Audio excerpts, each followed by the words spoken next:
Men bir kutluğuna hoşgörümü Liva vilayetinin Takar şekerinde yaşayan Maya Ustad Lukman'ın karnısının doğulun gününe bakslap yattım. Maya'nın Ustad salamu aleyküm. Kutlu olsun kadam vatan yaşınız. Begenzime koşkudu diyen şanınıza sağlık rızkal devlet altındasınız. Ömürleri ömre koşun ustadım. Size koşkudu demek bize hükmanım. İyiliğin için nefis yaksı da adetiz. İndi dünya gelmez siz değil Lukmanım. Tədiyasa talan veren karınız. İnşallah da uzak olur ömrünüz. Büyük Allah doğa kap yalvarayan Tanrı görkezmedin hiç vakit ömrünüz. Doğulun gününüz kutlu olsun Lukmanım. Şükür Allah ağdık süyyen enesiz. Kerven kuran hoş günleriniz yar olsun. Toydur bayram hem davara senesiz. İyiliğin alkısından terfaylı Lukman.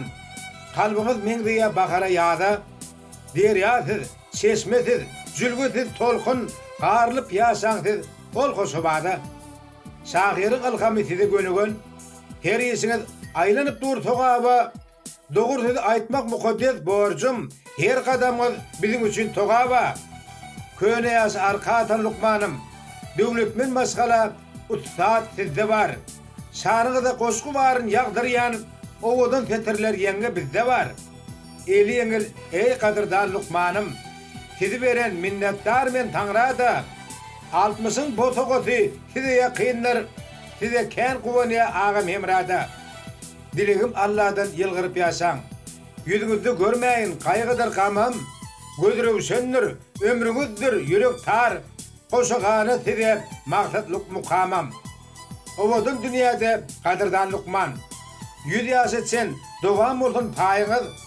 Kuruluşuğu bitip barayan binanız, toylu olsun sizin təze cayınız. Yaşınızı kutlap gelin mehelle, doğun dostun doğulu tüvürük daşınız. Zahmet ruhsuduna çıkan Lukmanım, ömrü devam edin dik tutup başınız.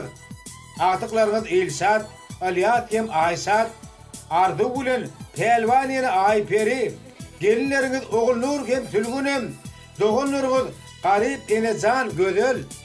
Yeni bir doğurunuz sizin hurmada, kutlayalar bahar sizi yürekten, ömrünüz bir önsiz solmaz güllere, destansınız, kazalsınız dillere.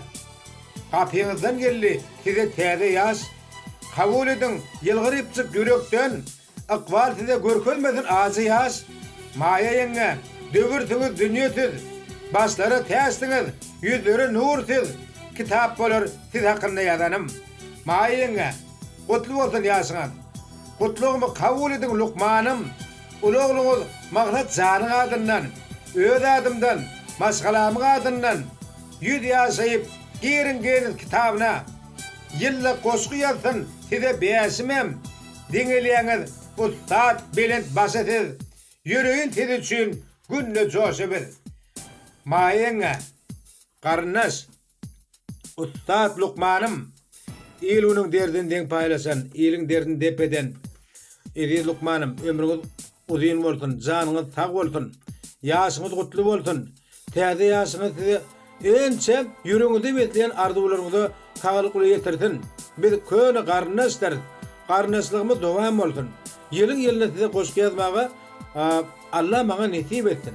Mağdasana aydın yılla Ava, beşim karındaşı ay koşku yazsın deyip durun, ne deyip bolsa yana. Öden bana yılla 2 koşku yazdırsın size. Bolsa onun az olmasın. Yılın devamında bir 20-30 bol yazdırsın. Bana aydın Lukman mağdada. Yaşınız kutlu olsun yana.